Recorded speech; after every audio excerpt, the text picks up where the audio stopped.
আমরা শ্রী শ্রী ঠাকুরের দৃষ্টিতে দেবদেবীর বিভিন্ন অংশ নিয়ে বহুদিন ধরেই আলোচনা করছি, সেই পুজোর মাস থেকে, দুর্গা পুজোর আগে থেকে। আমরা গতদিনও বিভিন্ন দেবদেবী নিয়ে আলোচনা করেছি। আজ আমরা পরম পুরুষ শ্রীকৃষ্ণ, তার লীলা সঙ্গিনী শ্রী রাধিকা এবং রাস উৎসব, এই বিষয়ের ওপরে শ্রী শ্রী ঠাকুরের যে ভাবধারা, যে দর্শন, সেটা প্রকাশ করার চেষ্টা করব। পরম পুরুষ শ্রীকৃষ্ণ বিশ্ব দুনিয়ার পালক এবং রক্ষাকর্তা। তাকে স্মরণ করে চললে মানুষ অমঙ্গল থেকে রক্ষা পায়।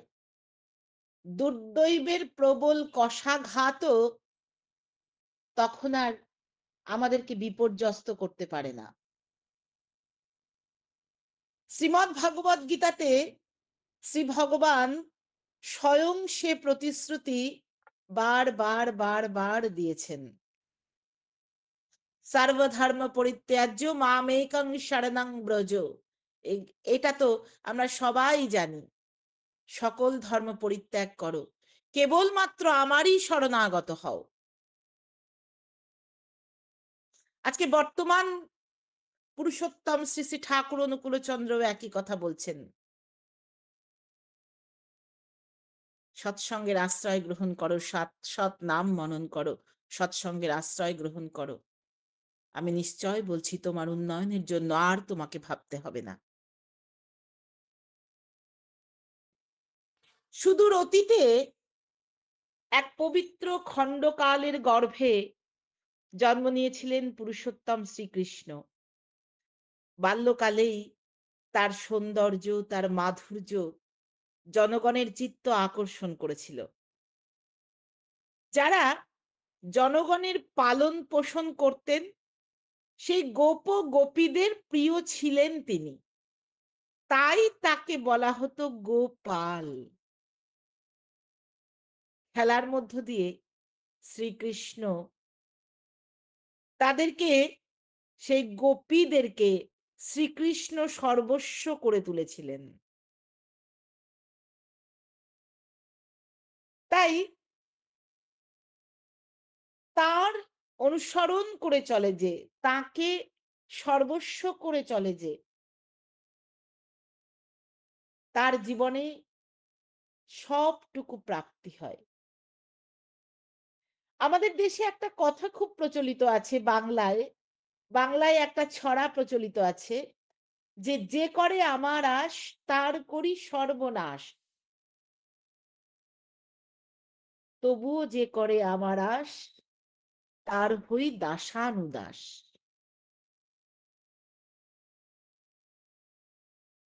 প্রথম যে অংশটা, যে করে আমার আশ তার করি সর্বনাশ, অর্থাৎ যে ভগবান শ্রীকৃষ্ণের শরণাগত হয়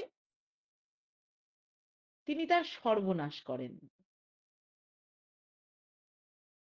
পরে কি হয়, পরের পংক্তিতে কি আছে, এটা আমাদের এখন এটা বিচার্য নয়। তারও পরে যে করে আমার আশ আমি হই তার দাসানুদাস, এই পরের কথা পরে। কিন্তু মানুষের প্রথমত শুনলেই কি মনে হবে যে ভগবান শ্রীকৃষ্ণের শরণাগত হলে সর্বনাশ করেন তিনি, সর্বনাশ করেন। কিন্তু বিশ্বের যিনি রক্ষক, যিনি তাকে গ্রহণ করেন, তার যদি সর্বনাশ হয় তাহলে কে তাকে গ্রহণ করতে চাইবে? সর্বনাশ তো প্রথমে হবে, তাহলে কে তাকে গ্রহণ করতে চাইবে? যাকে ভালোবাসলে সর্বনাশ হবে তার থেকে তো দূরে থাকাই উচিত। আমরা তো তেমনটাই শিখি।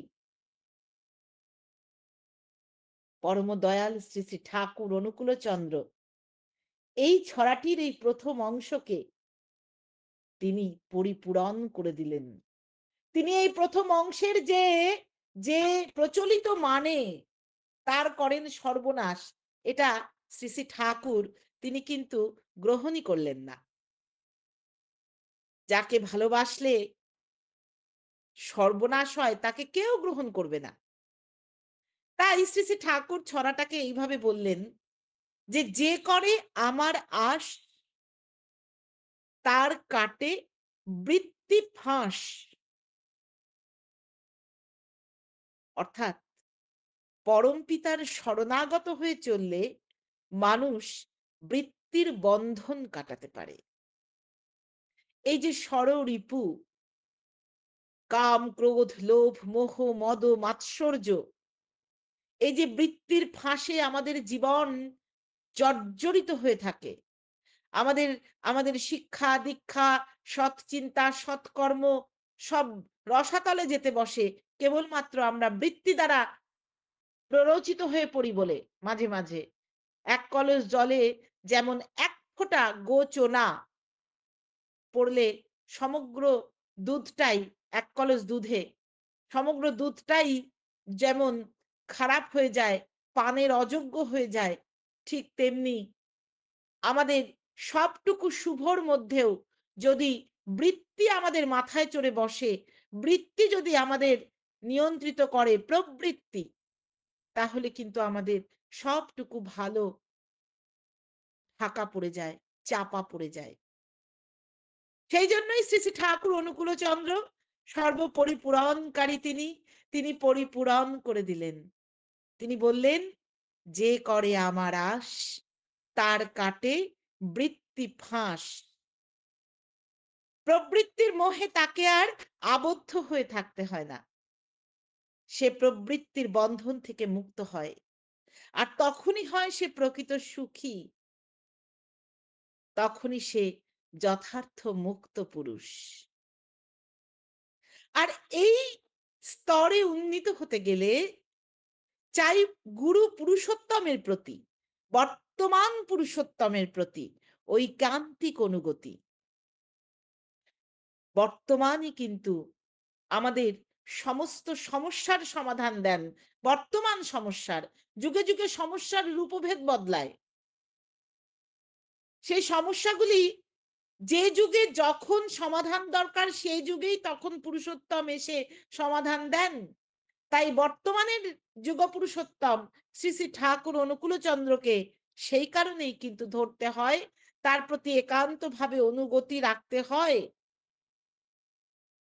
আর এই জন্যই যারা বলেন যে, "আমি তো শ্রীকৃষ্ণের ভক্ত কিংবা আমি তো শ্রীচৈতন্য দেবের আরাধনা করি।" তারা করুন। কোন শঙ্কা মানে নিঃসংকোচে করুন। কিন্তু বর্তমানকে ধরুন।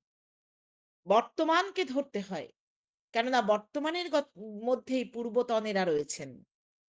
আর সবথেকে মজার কথা হলো যে বর্তমানকে যদি আমি ধরি, তার প্রতি যদি আমি একান্তভাবে অনুগতি সম্পন্ন হই, তাহলে তার মধ্য দিয়েই পূর্ব পুরুষোত্তমগণ নন্দিত হন।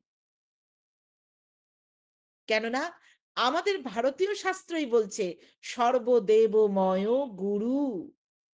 আমার বর্তমান পুরুষোত্তম গুরুর মধ্যেই সমস্ত দেবতা বিরাজ করেন। শ্রী শ্রী ঠাকুর অনুকূলচন্দ্র বুঝিয়ে দিলেন। কিন্তু কিন্তু মূল কথাটা কিন্তু ভারতবর্ষেরই কথা। সনাতন ভারতবর্ষের কৃষ্টি, সংস্কৃতি, ঐতিহ্য, ধর্ম, আধ্যাত্মিকতা এরাই কিন্তু বলে গেছে এই কথা। সর্বদেবময় গুরু।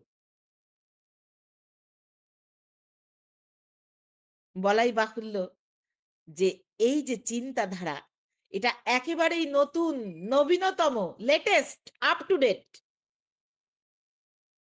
এতকালের প্রচলিত ভাবনার স্রোতকে একেবারে নতুন বিশেষ একটি খাতে বইয়ে দিলেন শ্রী শ্রী ঠাকুর অনুকূলচন্দ্র। আমরা আগের দিন বৃন্দাবন প্রসঙ্গে আলোচনা করছিলাম। খুব তাড়াতাড়ি করে বৃন্দাবন প্রসঙ্গ আমরা শেষ করেছিলাম। সময় হয়ে গিয়েছিল। যাই হোক, আমরা বলেছিলাম যে প্রীতি সন্দীপ্ত প্রসারণই হলো বৃন্দাবন। শ্রী শ্রী ঠাকুরের ধাতুগত অর্থকে ব্যাখ্যা করলে এটাই দাঁড়ায় যে প্রীতিকারী বিস্তার লাভ করে যেখানে, সেটাই হলো বৃন্দাবন। আমরা জানি যে বৃন্দাবনে শ্রীকৃষ্ণের লীলা সঙ্গিনী শ্রী রাধিকা, একথা সুবিদিত। মজার কথা হলো যে শ্রীকৃষ্ণের যে প্রামাণ্য জীবন কাহিনী বলে যেগুলি রয়েছে, যে গ্রন্থগুলি রয়েছে, যেমন মহাভারত, ভাগবত, বিষ্ণু পুরাণ, হরিবংশ, এই ৪ টি গ্রন্থের কোথাও কিন্তু রাধার কথা নেই। রাধার নাম উল্লেখ পর্যন্ত নেই। তাহলে তাহলে রাধা কি শুধুমাত্র কল্পনা মাত্র? আমরা তো বৈষ্ণব ভক্তদের লেখার মধ্যে রাধার কথা পাই। বৈষ্ণবরা রাধার অস্তিত্বকে স্বীকার করেছেন। রাধার শ্বশুরালয়ের কথা, রাধার অনুরাগ, রাধার অভিমান, বিরহ, তার অচ্যুত কৃষ্ণ ভক্তির কথা ইত্যাদি নানা তত্ত্বের অবতারণা হয়েছে। সেখানে বলা হয়েছে রাধা হচ্ছেন হ্লাদিনী শক্তি। হ্লাদিনী মানে আনন্দদায়ী, আনন্দদায়ী শক্তি। তাহলে রাধা কি কল্পনা? বৈষ্ণবদের এই কল্পনা মাত্র, নাকি শ্রী রাধিকা বলে কেউ ছিলেন? কিন্তু আমরা তো মূল গ্রন্থগুলিতে মহাভারত, ভাগবত, বিষ্ণু পুরাণ, হরিবংশ এগুলোতে তো পাচ্ছি না রাধার নাম। শ্রী শ্রী ঠাকুর অনুকূলচন্দ্র তিনিও আমাদেরকে তিনি আমাদেরকে বলে দিলেন যে না, রাধা কল্পনা নয়। রাধার বাস্তব অস্তিত্ব আমরা বোধ করতে পারি যদি তার ধাতুগত অর্থের উপরে দাঁড়াই। ধাতুগত অর্থের উপরে দাঁড়াই। কিরকম সেটা? রাধা শব্দটি এসেছে রাধ ধাতু থেকে। এই রাধ ধাতু এর মানে হলো নিষ্পাদনী সম্বেগ বা কর্ম সম্পাদনী শক্তি।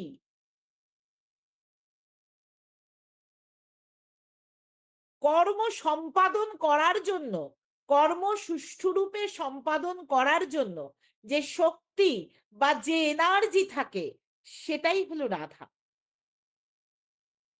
তাই এই রাধ ধাতুর মধ্যে রয়েছে একটা এনার্জি, প্রতিটি কর্মের পশ্চাতেই যেটা বিরাজমান। ভগবান শ্রীকৃষ্ণ তাহলে কি মানে এর মূল ব্যাখ্যাটা কি?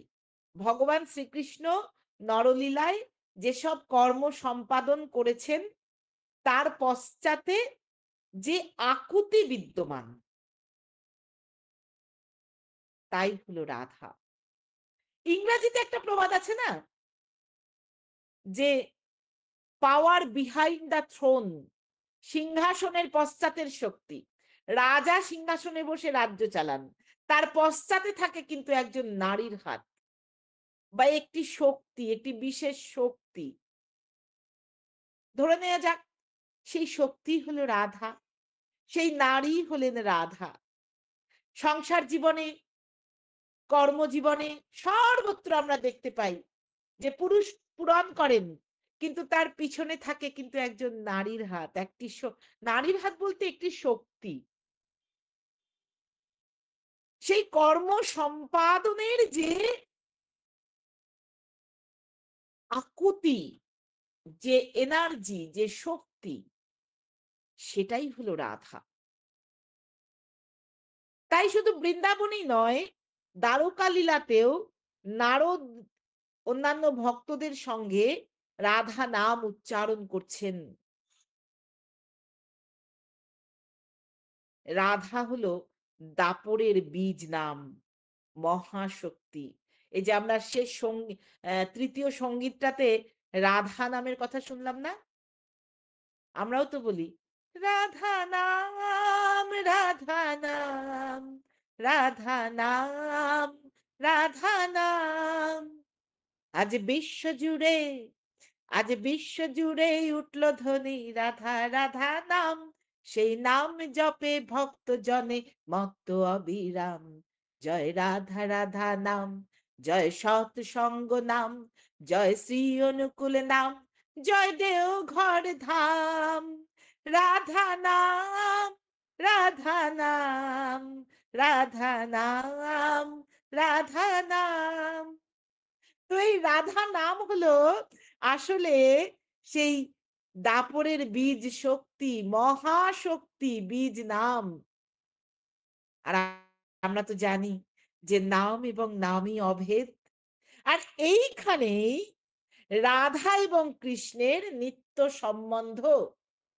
রাধা হচ্ছেন বীজ নাম, আর নামই পুরুষোত্তম শ্রীকৃষ্ণ। তাই তার সঙ্গে বীজ নাম এবং নামই অভেদ বলেই রাধার সঙ্গে কৃষ্ণের নিত্য সম্বন্ধ। রাধা হলেন শক্তি। আর আমরা জানি যে শক্তিকে কল্পনা করা হয়েছে নারী রূপে। আমরা দেখেছি যে আমরা দুর্গা আলোচনা করেছি, কালিকা আলোচনা শ্রী কালী আলোচনা করেছি, দেবী কালী। আমরা আমরা লক্ষ্মী দেবী আলোচনা করেছি, আমরা সরস্বতী আলোচনা করেছি। আমরা প্রত্যেকের মধ্যেই কোনো না কোনো বিষয়ের, কোনো না কোনো বিদ্যার শক্তি কেন্দ্রায়িত রয়েছে। আমরা এটা আলোচনা করেছি। তাহলে শক্তিকে কল্পনা করা হয়েছে নারী রূপে আমাদের ভারতবর্ষে। এই কালীর আরাধনা করেন, কালী শক্তি বলেই কিন্তু কালী আরাধকদের শাক্ত বলা হয়, শাক্ত। যাই হোক, ভক্তগণ কিন্তু শক্তিকে শুধু শক্তি রূপেই থাকতে দেননি। তাতে কি করলেন ভক্তগণ? না ব্যক্তিত্ব আরোপ করে দিলেন। এই ব্যক্তিত্ব আরোপ করে তাকে একজন মহীয়সী স্ত্রীলোক করে তুললেন। এই যে রাধা নাম, যার মধ্যে রয়েছে শক্তি, তাকে নারী রূপ দিলেন, স্ত্রীলোক রূপ দিলেন। আর সেই স্ত্রীলোকের মধ্যে যে গুণবৈশিষ্ট্য বা লক্ষণ থাকা দরকার, সবই আরোপিত হলো শ্রী রাধাতে। যেমন দেবী দুর্গার হাতে দেবতাগণ, অন্যান্য দেবতাগণ একটা করে অস্ত্র, ১০টা অস্ত্র দিয়ে তাকে সাজিয়ে তুললেন।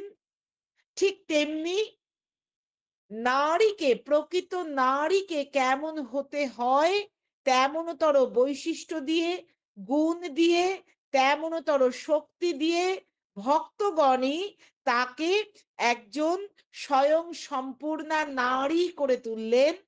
আর সেই নারী হলেন আমাদের শ্রী রাধিকা, যাকে আমরা শ্রীকৃষ্ণের পাশে দেখতে পাই আজকে।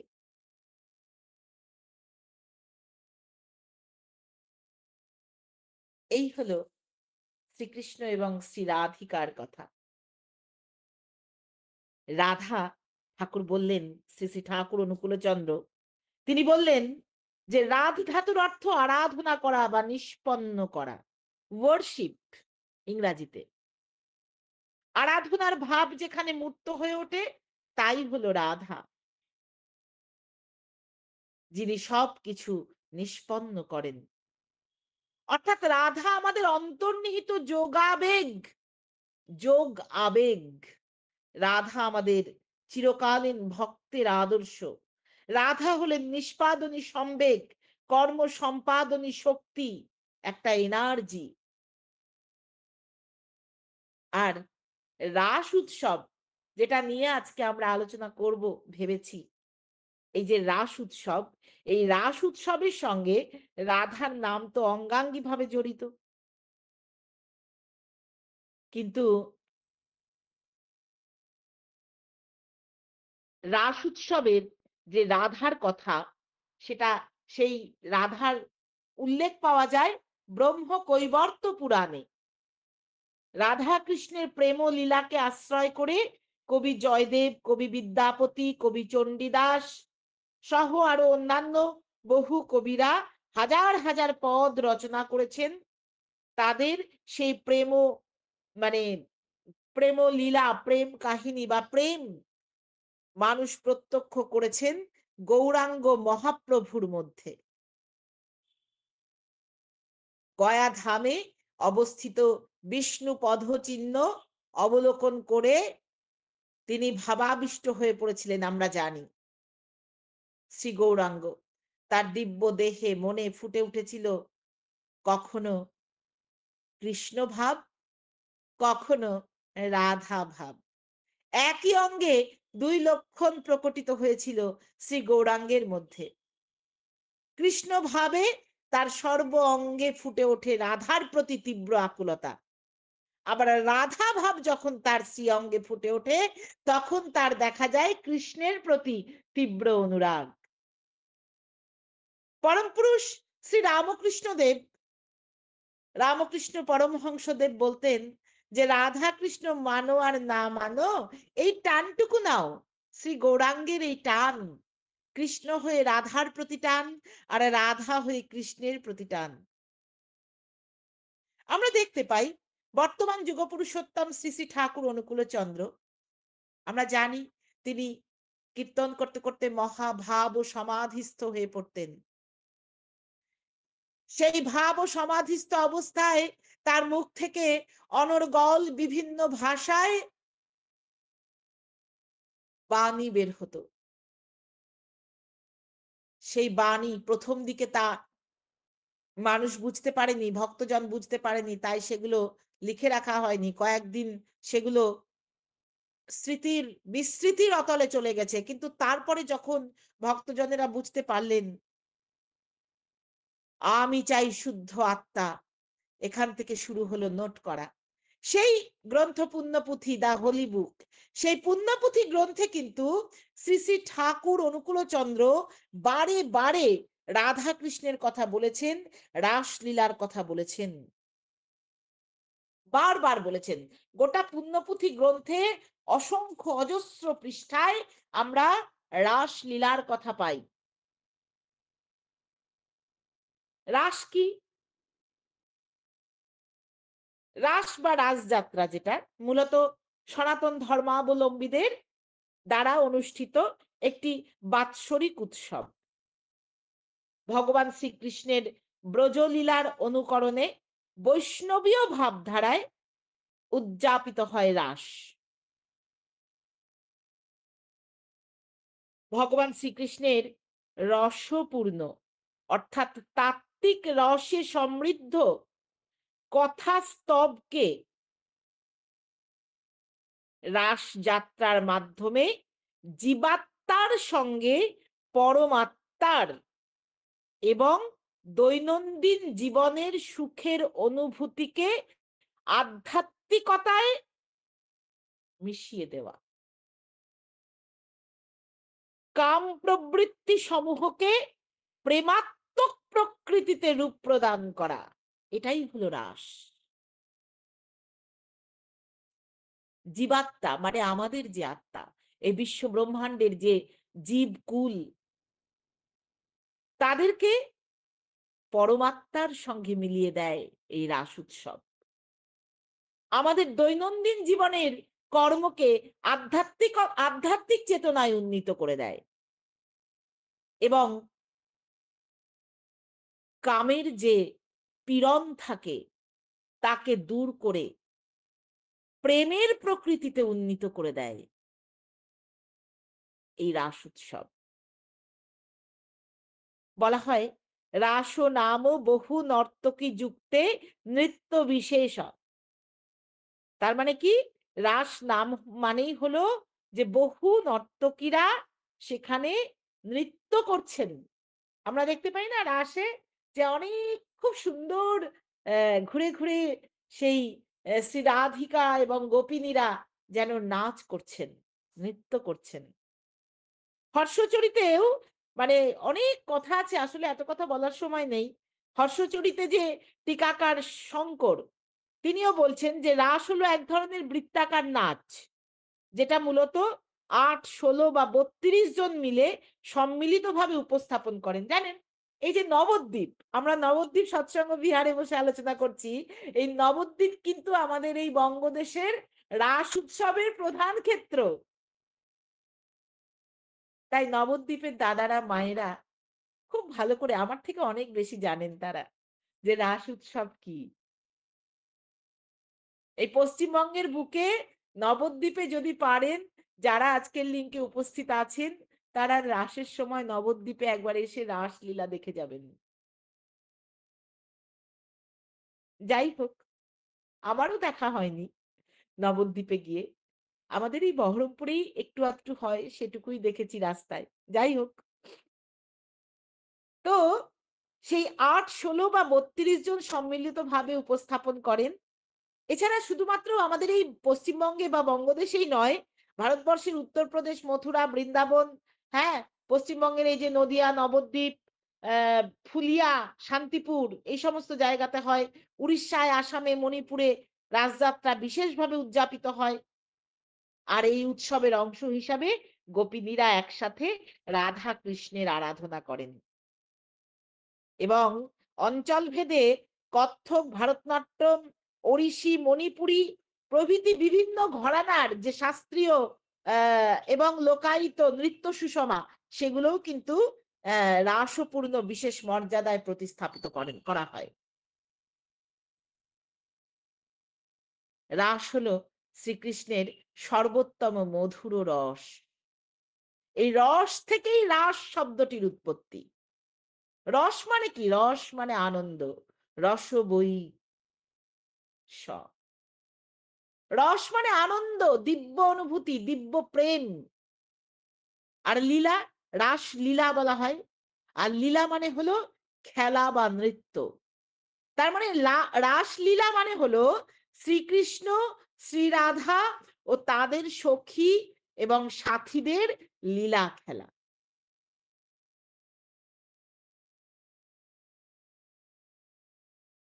এই এই যে আমরা বললাম যে আত্মার সঙ্গে পরমাত্মার মিলন, এই যে জীবকুলের সঙ্গে ঈশ্বরের মিলন, যারা পুণ্য বলে শ্রীকৃষ্ণের সান্নিধ্য লাভ করেছেন, তাদের মহামিলনই হলো রাস। যাদের সাথে এই লীলা, তাদের অনেকেই কিন্তু লৌকিক দৃষ্টিতে অন্যের বিবাহিতা স্ত্রী। কিন্তু ওই যে বললাম, কামের কামের ক্লেদাক্ত ভূমি থেকে প্রেমের পুণ্যভূমিতে উত্তীর্ণ হওয়াই হলো রাস। তাই এখানে কোনো পরকীয়া নেই। ভাগবতকার রাসলীলা বর্ণনা প্রসঙ্গে বলছেন, না, এখানে কোনো পরকীয়া নেই। এটা অপ্রাকৃত। অপ্রাকৃত মানে কি? অলৌকিক লীলা। ভগবান নিদ্রার দেবী যোগমায়াকে আশ্রয় করে এই লীলা করেন, যেখানে গোপীরা উপস্থিত থাকেন আত্মা রূপে। রাস উৎসবটার ঐতিহাসিক যে সত্যতা, শ্রীকৃষ্ণের দ্বারা যে নরকাসুর বধ হয়, আমরা জানি নরকাসুর তো বলা হয় যে নরকাসুর মানে পুরাণ মতে যাদবকুলের লক্ষাধিক নারীকে হরণ করেছিল। এই যাদব কুলের মানে শ্রীকৃষ্ণ যে কুলের আর কি। তো সেই নরকাসুর কে বধ করেন শ্রীকৃষ্ণ এবং ওই লক্ষাধিক নারীকে মুক্তি দেন। এবার সমস্যা হলো যে এই যে অপহৃতা নারী, এদেরকে তো সমাজ সংসার পরিবার ফিরিয়ে নিতে রাজি নয়। কেননা অন্য পুরুষের দ্বারা তারা অপহৃতা হয়েছেন। আজকের দিনেও এটা সত্য। আমার স্কুলে এই ঘটনা ঘটেছে। যাই হোক, তো এই সমস্ত অপহৃতা নারীদেরকে সমাজ সংসার পরিবার ফিরিয়ে নেবে না। তখন রাস উৎসবের মাধ্যমে দ্বারকাধীশ শ্রীকৃষ্ণ তাদেরকে সামাজিকভাবে স্বীকার করেছিলেন এই রাস পূর্ণিমার দিনে। শ্রীকৃষ্ণ তাদেরকে গ্রহণ করেছিলেন। তাই বলা হয় যে ওই যে বলে না যে শ্রীকৃষ্ণের ৬০,০০০ ৬০,০০০ নাকি যাই হোক সংখ্যাটা আমার মনে নেই। গোপিনী রয়েছেন যাদেরকে তিনি বিবাহ করেছিলেন। এইটা হচ্ছে তার সেই সেই প্রেক্ষাপট যে নরকাসুর যখন তাদেরকে অপহরণ করেছিলেন, শ্রীকৃষ্ণ তাকে মারলেন এবং সমাজ সংসার ফিরিয়ে নিল না। তখন শ্রীকৃষ্ণ তাদেরকে মর্যাদা দেওয়ার জন্যই তাদেরকে গ্রহণ করলেন। এই সামাজিকভাবে স্বীকার করলেন এবং সেটা হচ্ছে এই রাস পূর্ণিমার দিনেই। রাস এস মানে বস্ত্রহরণের কাহিনীও আমরা পাই। অনেক কথা এসব জায়গায়। এত কথা বলার সত্যিই সময় নেই। চির বা বস্ত্রহরণের দিন শ্রীকৃষ্ণ গোপিনীদের কাছে প্রতিজ্ঞা করেছিলেন যে পরবর্তী পূর্ণিমা তিথিতে অর্থাৎ রাস পূর্ণিমা যেটা হবে সেটাতে তিনি রাসলীলা করবেন। যখন করেন হরি বস্ত্রহরণ গোপীদের কাছে তিনি করিলেন পণ। আগামী পূর্ণিমা কালে তাহাদের সনে করিবেন রাসলীলা পুণ্য বৃন্দাবনে। এখানে শ্রী শ্রী ঠাকুর অনুকূলচন্দ্রের যে মত, তিনি বলছেন যে সমাজে যত নিকৃষ্টতম অবস্থাতেই মানুষ থাকুক না কেন, নারী পুরুষ নির্বিশেষে, যতই সে কলঙ্কিত হোক, তার সতীত্ব চলে যাক, সে যতই মানে সমাজের কাছে, সংসারের কাছে, পরিবারের কাছে অচ্ছুত হয়ে পড়ুক, কিন্তু সে যদি পুরুষোত্তমের আশ্রয় গ্রহণ করে, সে যদি পুরুষোত্তমকে নিয়ে তার ভাবধারায় আনতি রেখে নামময় হয়ে থাকে, তাহলে তার জীবন গৌরবময় জীবন হয়ে ওঠে। গুরুময় জীবনই গৌরবময় জীবন। এটা হলো মূল কথা। গুরুময় জীবন হলো গৌরবময় জীবন। এই রাস উৎসবের মূল ব্যাখ্যা শ্রী শ্রী ঠাকুর অনুকূলচন্দ্র বারবার নানাভাবে বলেছেন, নানা জায়গায় বলেছেন। তার মূল কথা হলো যে গুরুময় জীবন তৈরি করো। গুরুময় জীবন, গুরুকে পেয়ে যেন আমার ধর্ম, অর্থ, কাম, মোক্ষ সমস্তটুকু সার্থক হয়। সমস্তটুকু। সেই সেই বিরহে বিরহিনী গুরুর বিরহে, শ্রীকৃষ্ণ তো রাধার শ্রী রাধিকার বা গোপিনীদের গুরু, তাহলে সেই গুরুর বিরহে তাদের মন উতলা। সেই কবি লিখছেন, বিরহ তোরে পেয়ে আজ উতলা আমার মন, বিরহ তুই দিলি মোরে রাজার সিংহাসন, বিরহ তুই উস্কে গেলি গভীর প্রাণের ভাষা, বিরহ তুই জন্ম দিলি নতুন ভালোবাসা। কৃষ্ণ মাতাল আত্মভোলা সেই গোপীদের বুকে গজে উঠল নতুন ভালোবাসা। তো বর্তমানেও, আজকের দিনেও আমরা যখন আমাদের বৃত্তিগুলিকে, আমাদের প্রবৃত্তিগুলিকে, শ্রী শ্রী ঠাকুর বলছেন যে প্রত্যেকটি যখন শ্রেষ্ঠ পরায়ণ হয়ে, প্রেষ্ঠ পরায়ণ হয়ে ওঠে, আমাদের প্রত্যেকে যখন, আমরা যখন প্রেষ্ঠে যখন আনত হয়ে উঠি, সেই ঝোঁকে যে আমাদের সার্থক আহ একতান তৈরি হয় গুরুর সাথে, আচার্যের সাথে, গুরুর অনুসারী আচার্য পরম্পরার সাথে, বর্তমান আচার্য দেবের মাধ্যমে গুরুকে যখন আমরা পাই, তখনই কিন্তু আমাদের তৃপ্তি আসে, স্বস্তি আসে, বর্ধনা আসে, বাঁচা বাড়ার প্রকৃত পথ আমরা দেখতে পাই। তখনই আমাদের জীবন অমৃত ফেনিলে উপভোগ্য হয়ে ওঠে, শান্ত হয়, সর্বপ্রকার কাম কামনার বিকার থেকে আমরা অব্যাহতি পাই এবং চিরনবীন অঢেল উপভোগে জীবনকে উপভোগ করতে পারি। জীবনকে উপভোগ করতে পারি। পুণ্যপুঁথির প্রতিটা পাতায় পাতায়, আজকে আমি, আমার বলার সময় নেই প্রত্যেকটা বাণী, আমরা এই নদিয়ার শ্রী গৌরাঙ্গ এবং শ্রীকৃষ্ণ রাধিকার রাসলীলার কথা আমরা পাই। প্রত্যেকটা পাতায় পাতায় পাই। তাই সেই গুরুময় জীবন করে তুলতে হয়। তবেই গৌরবময় জীবন আসে। গৌরবময় জীবন। সেই গৌরবময় সাধকের দৃষ্টিতে ধরা পড়েছিল যে সেই নবদ্বীপ হলো নববৃন্দাবন। আর শ্রীচৈতন্যদেব হলেন স্বয়ং শ্রীকৃষ্ণ। যুগে যুগে তার আবির্ভাব ঘটে। আর এই যে নববৃন্দাবন, সেই নববৃন্দাবনে ঘটে রাসলীলার মতন ঘটনা। হ্যাঁ, আমরা শ্রীকৃষ্ণ শ্রী রাধিকাকে তো পাই, তাছাড়াও আমরা শ্রীবাস, মুকুন্দ দ্বন্দ্ব, সদাশিব এদেরকেও পাই সেই রাসলীলায়। লোক লাজ, ভয়, কাম, অহংকার সকল ত্যাগ করে কেবলমাত্র তোমাকেই হৃদয়ে অধিষ্ঠিত করে রাখবো। এতে ভগবানের আসন টলে যাবে।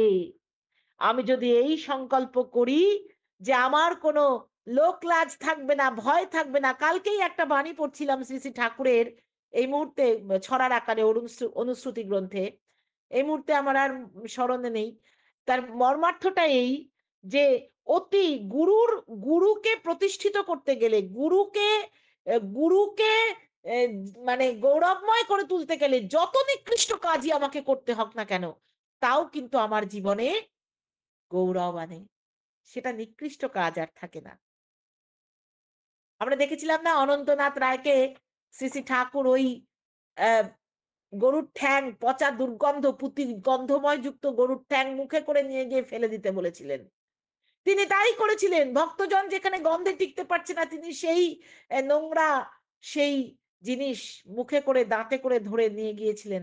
তারপরে ভক্তজন যখন তাকে জিজ্ঞাসা করলেন, হ্যাঁ গো, তুমি পারলে কি করে? আমরা আশেপাশে টিকতে পারছি না গন্ধে, আর তুমি তার দাঁতে করে নিয়ে গেলে। তখন সে অনন্ত মহারাজ বলেছিলেন, আমি তো তাতে হাজার ফুলের সুগন্ধ পেয়েছি। তো হাজার ফুলের সুগন্ধ হয়ে ওঠে সেই নিকৃষ্ট কাজ করতে গেলেও, যদি কেবলমাত্র গুরুর আসনে, যিনি, যাকে আমি প্রতিষ্ঠা করেছি, আমার সে আচার্য, আমার প্রিয় পরম, তাকে যদি আমি ধরি, তার তার আনন্দে যদি আমি আনন্দিত হই, আর তাহলেই ভগবানের আসনও টলে ওঠে। তখনই তিনি সেই রূপ থেকে গোপীদের অরূপে নিয়ে যান, নবজীবন লাভ করে। জয়, জয় আসে জীবনে, সর্ব জীবনের জীবন। সে কার্তিক পূর্ণিমার রাতে নিধু বনে কিশোর শ্রীকৃষ্ণ আপন মনে যে বাঁশি বাজাচ্ছিলেন, সেই বাঁশির ধ্বনির ভুবন মোহিনী সুরে আকৃষ্ট হয়েই তো ব্রজ গোপীরা একে একে সমবেত হলেন কৃষ্ণ সান্নিধ্যে। এবং শ্রীকৃষ্ণ তাদের ঘরে ফিরে যেতে বললেন, কিন্তু গোপীরা কিন্তু কিছুতেই তখন আর রাজি হলো না। অবশেষে শ্রীকৃষ্ণ গোপিনীদের আবেগ ইষ্টানুগ ছন্দে নিয়ন্ত্রিত করলেন। যে গোপিনীরা ঘরে যাবে না, তাদের স্বামী রয়েছে, পুত্র রয়েছে ঘরে, কিন্তু তারা পুরুষোত্তমের কাছে এসে তারা নিজেকে সমর্পণ করতে চাইছে, সমর্পিত করতে চাইছে, তখন শ্রীকৃষ্ণ করলেন তাদের সেই আবেগকে, তাদের সেই হ্লাদিনী শক্তিকে ইষ্টানুগ ছন্দে নিয়ন্ত্রিত করলেন। সেই শ্রীকৃষ্ণের আনন্দ নৃত্যে বিভোর হয়েই গোপীরা বাঁশির তালে তার সে আহত নাদ ধ্বনির মাধ্যমে অনাহত নাদের বীজ প্রবিষ্ট করলেন গোপীদের অন্তরে, এবং জগতের আনন্দ রূপ দেখালেন, জাগিয়ে দিলেন সেই হ্লাদিনী শক্তি, আরাধ্য শক্তি, রাধিকা শক্তি। তাই বলা হয়, ঠাকুর শ্রী শ্রী ঠাকুর অনুকূলচন্দ্র তাই বললেন যে রাধা মানে একজন ব্যক্তি নয়। আমার মধ্যেও রাধা আছে, আপনার মধ্যেও রাধা আছে। কেননা এই আরাধনা, পুরুষোত্তমের আরাধনা যিনি করেন তিনিই তো রাধা। আর পুরুষোত্তম তিনি, আমরা তো সবাই নারী। জীব জগতে যারা নিজেদেরকে নারী বা পুরুষ বলে আলাদা আলাদা করে ভাবছি, আসলে তো আমরা প্রত্যেকেই নারী। পুরুষ একজনই, তিনি পুরুষোত্তম। সেই আরাধ্য শক্তি, রাধিকা শক্তি যদি আমাদের মধ্যে আমরা যদি উজ্জীবিত করতে পারি, প্রকাশ করতে পারি, তবেই কিন্তু সেই রাসলীলা সার্থক হয়। কেননা রাসলীলা ভগবানের সাথে ভক্তের কেন্দ্রায়িত, ছন্দায়িত লীলার প্রদর্শনী। কেন্দ্রায়িত চলন। ঠাকুর বললেন না যে বি কনসেন্ট্রিক, কেন্দ্রায়িত হও। আমরা দেখতে পাই না যে প্রত্যেকটা জিনিস আজকে সূর্যকে কেন্দ্র করে গ্রহরা ঘুরছে, গ্রহকে কেন্দ্র করে উপগ্রহরা ঘুরছে। আমরা দেখতে পাই গোটা মানে আমাদের সৌরজগৎ আবার আকাশগঙ্গাকে কেন্দ্র করে ঘুরছে। প্রত্যেকটি জিনিসের মধ্যে তার যদি সুসংগত চলনা থাকে, তার মানেই সে কেন্দ্রায়িত, কনসেন্ট্রিক। কেন্দ্রকে ঠিক না রাখলে কখনো জীবন সে সুকেন্দ্রায়িত না হলে কখনো সার্থক হয় না। তাই রাসলীলা যেন সেই অ্যাটম, আমরা দেখি অ্যাটম বম, সেই অ্যাটম বমটাও কিন্তু সেই কেন্দ্রায়িত একটা চলনের একটা উদাহরণ বলা যায়। রাসলীলা যেন সেই অ্যাটমের মধ্যেকার নিত্য গতিশীলতা এবং সুকেন্দ্রিক অনুচলনেরই প্রতীক। আবার বলা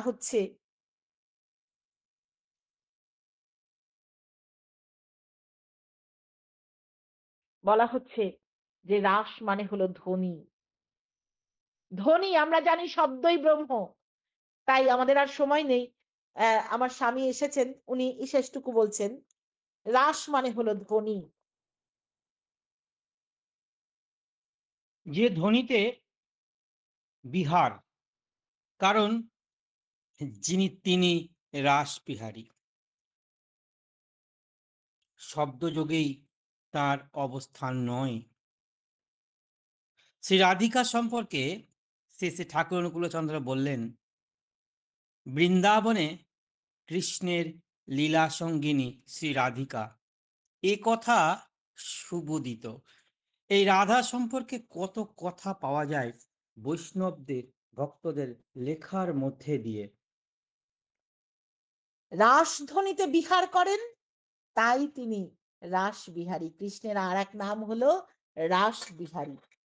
যাই হোক, আমরা আজকে এখানেই আমাদের ইষ্ট প্রসঙ্গ রাখবো। আমাদের ইষ্ট প্রসঙ্গ আরো অনেক কথাই বাকি থেকে গেল। ঠাকুরের কথা, পুরুষোত্তমের কথা, তার লীলার কথা বলে শেষ করার নয়। সকলের মঙ্গল প্রার্থনা করি, সকলে ভালো থাকবেন। জয় গুরু। জয় গুরু দাদা।